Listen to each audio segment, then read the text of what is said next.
নমস্কাৰ সৰু সৰু কিন্তু ভয় লগা কিছু ভৌতিক ঘটনা লৈ প্ৰত্যেক দিনাখনৰ দৰে মই ঝৰ্ণা আহিছোঁ আপোনালোকৰ কাষলৈ আৰু আজি লৈ আহিছোঁ মঞ্জুশ্ৰী মহন্তই লিখি পঠিওৱা এক বৰ শিহৰণকাৰী অভিজ্ঞতা।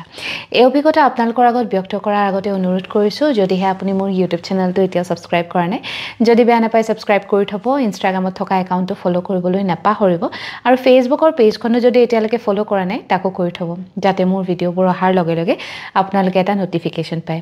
আৰু এটা কথা, বিৰাট গুৰুত্বপূৰ্ণ কথা আপোনালোকক ক'বলৈ বাকী আছিলে, কালিও ভাবিছিলোঁ পাহৰি থাকিলোঁ। সেইটো হৈছে মোৰ নামত মানে RJ ঝৰ্ণাৰ নামত এটা একাউণ্ট খুলিছে কোনোবাই, আৰু সেই একাউণ্টটোৰ পৰা আপোনালোকক মানে মোৰ যিসকল ফলোৱাৰ্ছ আছে, যিসকলে মোৰ এই পেজটো ফ'ল' কৰি থৈছে, তেওঁলোকক ফ্ৰেণ্ড ৰিকুৱেষ্ট পঠিয়াইছে। গতিকে আপোনালোকক মই জনাওঁ, ইটছ এ ডিছক্লেইমাৰ, মোৰ RJ ঝৰ্ণাৰ নামত কোনো একাউণ্ট নাই। মোৰ এটাই পেজ আছে যিটো বৰ্তমান আপোনালোকে চাই আছে। গতিকে কাৰোবাৰ ফালৰ পৰা যদি আপোনালোকলৈ RJ ঝৰ্ণা নামেৰে ফ্ৰেণ্ড ৰিকুৱেষ্ট আহে, সেই ৰিকুৱেষ্টটো একচেপ্ট নকৰিব আৰু লগতে যদি পাৰে আপোনালোকে গৈ সেই একাউণ্টটোক ৰিপৰ্ট কৰিব, ফ্ৰড একাউণ্ট বুলি। আৰু মই ইতিমধ্যে কৰিছোঁ, পৰিয়ালৰ মানুহে কৰিছোঁ, কিন্তু যিমান বেছি মানুহে সেই একাউণ্টটোক ৰিপৰ্ট কৰিব সিমান সোনকালে সেই একাউণ্টটো ব্লক কৰা হ'ব। নহ'লে তেওঁ কি কৰিছে, মোৰ ফটো ব্যৱহাৰ কৰি আছে আৰু লাহে লাহে হয়তো মোৰ কণ্টেণ্ট ব্যৱহাৰ কৰিব। গতিকে আপোনালোকো কনফিউজ হ'ব যে কোনটো অথেণ্টিক একাউণ্ট। মোৰ কোনো একাউণ্টেই নাই RJ ঝৰ্ণা নামত।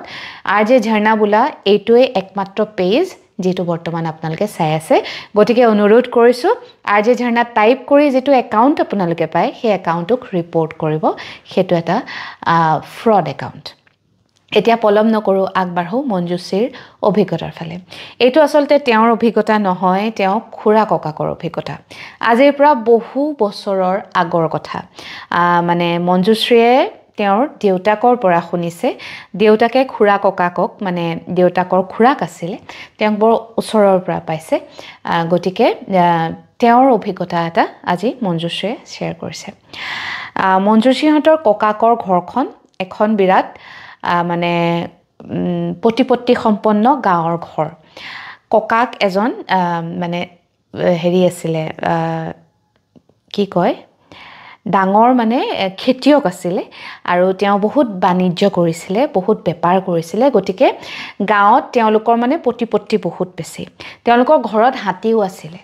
গতিকে আপোনালোকে নিশ্চয় ধৰিব পাৰিছে কিমান মানে ধনী ঘৰৰ মানুহ হ'ব লাগিব। কিন্তু তেওঁ খুৰা ককাকে কেতিয়াও বিয়া নাপাতিলে। আৰু তেওঁৰ মানে আচলতে প্ৰেম কাহিনীটো এটা বৰ ডাঙৰ সাঁথৰ হৈ তেওঁলোকৰ পৰিয়ালত থাকি গ'ল। খুৰাকে এগৰাকী ছোৱালীক ভাল পাইছিলে। সেই ছোৱালীজনীৰ ঘৰটো মানে মঞ্জুশ্ৰীহঁতৰ ককাকহঁতৰ যিখন গাঁও, তাৰ একেবাৰে দাঁতিত, মানে গাঁৱৰ যিটো সীমাৰ বাহিৰত বৰ অকলশৰীয়া এটা ঘৰ। আৰু সেই ঘৰটোত আচৰিত ধৰণে সেই ছোৱালীজনী অকলে থাকে। সেই ছোৱালীজনী দেখিবলৈ হেনো বিৰাট বেছি ধুনীয়া আছিলে।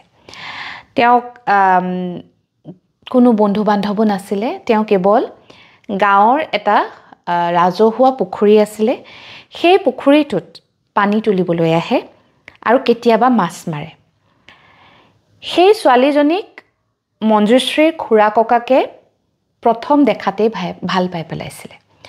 তেওঁক প্ৰথম কেনেকৈ দেখিলে সেইটোও মঞ্জুশ্ৰীক দেউতাকে কৈছে। দেউতাকে মানে তেওঁ নিজৰ দেউতাকৰ পৰা শুনিছে। এবাৰ মাঘৰ বিহুৰ সময়ত ৰাজহুৱা পুখুৰীটোত সকলোৱে মিলি মাছ মাৰিছে আৰু মঞ্জুশ্ৰীৰ ককাক, খুৰা ককাক তেওঁলোকো আছে। তেতিয়ালৈকে তেওঁলোকৰ মানে ককাকৰো বিয়া হোৱা নাই। খুৰা ককাক একদম ডেকা, ককাক অলপ বয়সত তেওঁ বিয়া পাতিছে। গতিকে মাছ মাৰি আছে, মাঘৰ বিহুৰ সময়, গোটেই গাঁৱৰ ৰাইজে মাছ মাৰিছে। সেই ছোৱালীজনীয়ে দূৰত মানে এখন বাৰী আছে, সেই বাৰীখনৰ পৰা মাছ মৰা চাই আছে। আৰু কোনোবা এটা পাকত মঞ্জুশ্ৰীৰ খুৰাকৰ চকু পৰিলে ছোৱালীজনীলৈ।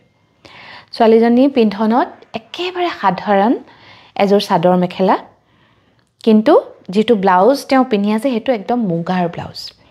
সেই মানে মুগাৰ ৰংটোৱে আচলতে মঞ্জুশ্ৰীৰ খুৰাকক আকৰ্ষিত কৰিলে। তেওঁ তেতিয়া দেখিলে এজনী ছোৱালী থিয়হি আছে, দুডালকৈ বেনুগুঠি গছ এজোপাতে আউজি আৰু পুখুৰীটোলৈ বৰ আমন্ত্ৰণকৈ চাই আছে। ছোৱালীজনী দেখি খুৰাকৰ বিৰাট মানে মৰম লাগিলে তেওঁ যেন মোহিত হ'ল আৰু তেওঁ আধাতে মাছ মাৰা এৰি ছোৱালীজনীৰ ওচৰলৈ বুলি মানে খোজ ল'লে তেওঁ তেতিয়া লগৰ দুজনমান আছিলে তেওঁলোকে সুধিলে ক'লৈ যাওঁ তই তেতিয়া তেওঁ ক'লে সেই ছোৱালীজনী দেখিছনে বলচোন চাই আহোঁগৈ আমাৰ গাঁৱৰ ছোৱালী যেন লগা নাই দেখোন তেওঁলোক গ'ল ছোৱালীজনীয়ে পিছে খুৰা ককাকক দেখি আঁতৰি গুচি গ'ল সেইদিনাখন প্ৰথম দেখা তাৰপিছত বিহুৰ মানে উলহ মালহবোৰ চলি আছে তেতিয়া মঞ্জুশ্ৰী খুৰা ককাক আৰু তেওঁ 2-4জন বন্ধুৱে মিলি চাইকেল চলাই মানে ইঘৰে সিঘৰৰ ঘৰত বিহু খাই ফুৰিছে আৰু তেতিয়া তেওঁলোকে গাঁৱৰ মানে চৌহদ পাৰ হৈ কাষৰ গাঁওখনলৈ যাওঁতে সেই ছোৱালীজনীৰ জোপোহা পজাটো দেখা পালে আৰু তাইক বাহিৰতে চোতাল সাৰি থকা দেখিলে তাৰপিছতে তেতিয়া খুৰা ককাকে লগৰ কেইজনক ক'লে তহঁত আগবাহ মই আহি আছোঁ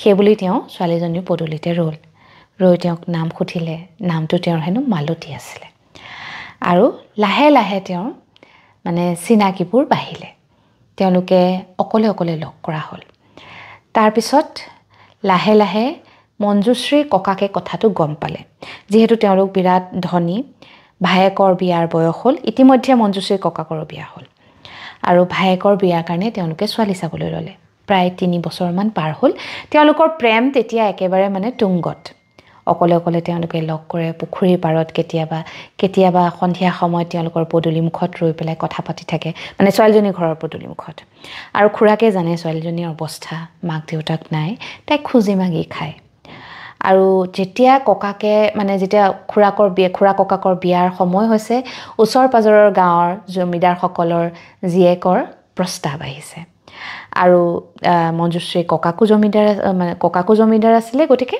তেওঁলোকৰ সমসাময়িক মানুহে আৰু প্ৰস্তাৱবোৰ আনিবলৈ আৰম্ভ কৰিছে খুৰাকক যেতিয়া ছোৱালী চাবলৈ বুলি লগ ধৰে তেওঁ প্ৰথমে 2-3 বাৰ কথাটো মানে তল পেলালে তাৰপিছত যেতিয়া মঞ্জুশ্ৰী ককাকে ধমক দিলে কাৰণ তেওঁ ইতিমধ্যে ইকানে শুনিছেই তেওঁ প্ৰেম কাহিনীৰ কথা তেতিয়া খুৰাকে ক'লে যে মই মালতীক ভাল পাওঁ আৰু মই তাইকে বিয়া পাতিম ককাকৰটো বিৰাট খং ককাকে কৈছে সম্ভৱেই নহয় আমাৰ ঘৰলৈ এজনী ঘাটমাউৰা ছোৱালীক আমি কেনেকৈ আনিম তাৰপিছত খুৰাকে মানে